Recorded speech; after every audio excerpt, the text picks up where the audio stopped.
हालानी भरसा ॻोठ मोहम्मद यूसुफ ख़ासकेरी में यूसी नवाबाद में आज़ाद सीट ते बीठल उम्मीदवार ज़ुबैदुल्ला ख़ासकेरी जीडीए जे सरबराह रईस राज़ी ख़ान जतोई जे हथ ते जीडीए में शमूलियत कंदे ज़ुबैदुल्ला ख़ान ख़ासकेरी चयो त असांजा सभई ॻोठ हिन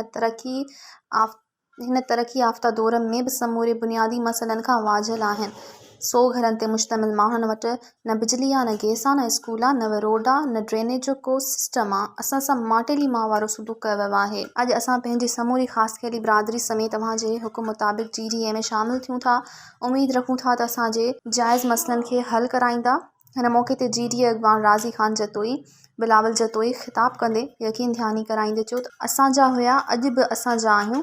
अव्हां पंहिंजी बिरादरी मां असांखे जेको सितारो ॾिनो आहे उहो हमेशह रोशन रहंदो ऐं असांजो जीअण मरण अव्हां सां गॾु आहे। जीडीए तरफ़ां असांजो जेको पैनल बीठो आहे 26 तारीख़ ते पंहिंजा समूरा ज़ाती ऐं सियासी इख़्तिलाफ़ ख़तमु करे सितारे खे वोट ॾेई कामयाबु कंदा। हुन मौक़े ते जीडीए डिस्ट्रिक्ट काउंसिल मेंबर उम्मीदवार रईस अब्दुल मुईज़ खान अहमद, चेयरमैन उम्मीदवार रिज़वान लाखो, वाइस चेयरमैन हिदायतुल्ला ख़ासकेरी, सलमान ख़ासकेरी मौजूदु हुआ। मज़ीद ख़बरनि ऐं तफ़सीलात लाइ विज़िट कयो असांजी वेबसाइट www.awamiNewsHD.com ऐं ॾिसंदा रहो अवामी न्यूज़ HD।